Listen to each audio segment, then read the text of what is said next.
Graças a paz, amados. Vamos falar um pouco da vida dos homens de Deus. Iniciaremos falando da vida de Davi. Davi enfrentou a Golias e nós precisamos saber que Davi tinha ali a sua intenção humana, a sua intenção de vitória humana. Não foi um anjo de Deus foi lá para matar Golias, não. Os primeiros pensamentos de Davi foi em ter vitória humana. É tanto que se lermos e estudarmos o texto bem estudado, veremos que Davi fala assim: o que o rei está dando? Aí os homens falam que o rei está dando um filho, isenção de imposto, tal e tal, e Davi fica furioso, em busca do seu interesse próprio, né? E Davi vai lá e consegue. Mas Davi era homem sujeito às mesmas paixões carnal. Muitas vezes nós interpretamos que o homem de Deus tem de ser um santo, todo vestido de santo, um homem diferenciado para poder ser homem de Deus. Não. O homem de Deus é um homem natural, não precisa tanta coisa, nem tanta invenção de fatos e de conhecimentos para ser um homem de Deus. O homem de Deus é uma pessoa humilde e simples, que possa viver dignamente do Evangelho de Deus dentro da sociedade e se apresentando como pessoas.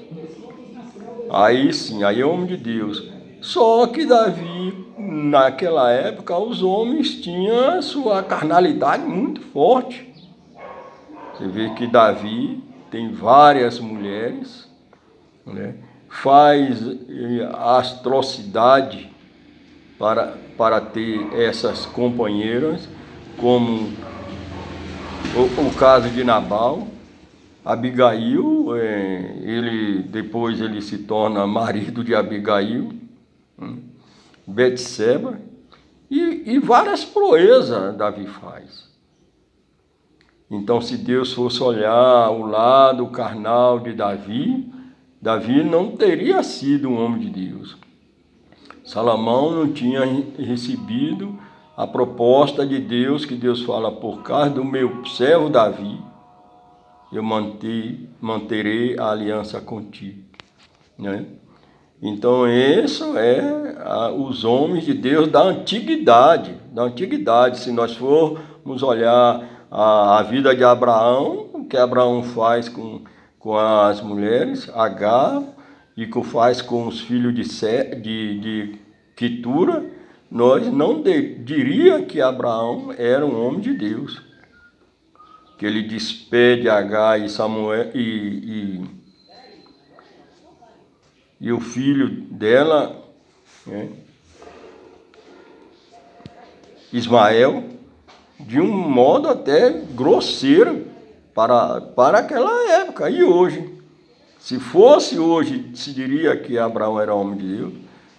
Abraão despede os filhos de Quetura de um modo grosseiro, para preservar tudo para Isaac. Será que diríamos hoje que Abraão era um homem de Deus?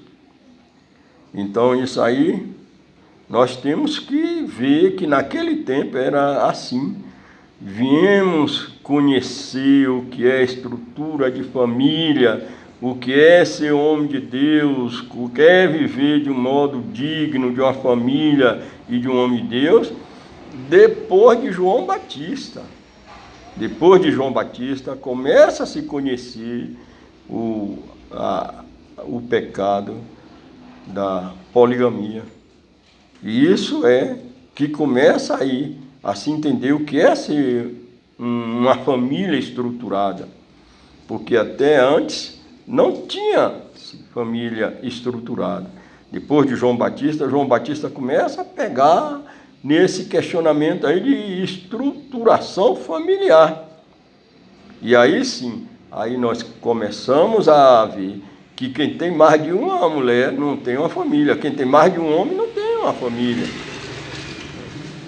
Então, Deus quer que sejamos compreensivos. O passado ficou, agora é o presente. Veremos sim, veremos como homem de Deus em busca de conhecer e crescer, conhecendo o que é viver em sociedade. Porque não adianta você querer viver só por uma sociedade religiosa e esquecer que cá fora tem uma sociedade que está de olho no que você faz, no que você é. E não adianta também fugir da sociedade, se esconder da sociedade. Não, porque Jesus não se escondeu da sociedade, mas continuou sendo Jesus. João Batista não se escondeu da sociedade, mas continuou sendo João Batista. A sociedade não vai nos carnificar, ela vai nos observar se fazemos ou não fazemos o que é certo perante os olhos de Deus, mesmo sendo pessoas humanas. E isso sim, Davi e os demais homens de Deus viviam uma carnalidade fortíssima para a época, mas mesmo assim era homem de Deus. Só que hoje essa carnalidade é aquebrantada pelo poder do sangue de Jesus Cristo derramado ali na cruz, e seguimos uma vida no padrão do Evangelho de Jesus Cristo, não fugindo da sociedade, nos escondendo dentro de uma toca, mas nos apresentamos à sociedade como verdadeiro sal e luz da sociedade. Nós somos sal e luz da sociedade. Muito obrigado. Que seja assim, no nome santo do Senhor Jesus Cristo. Amém.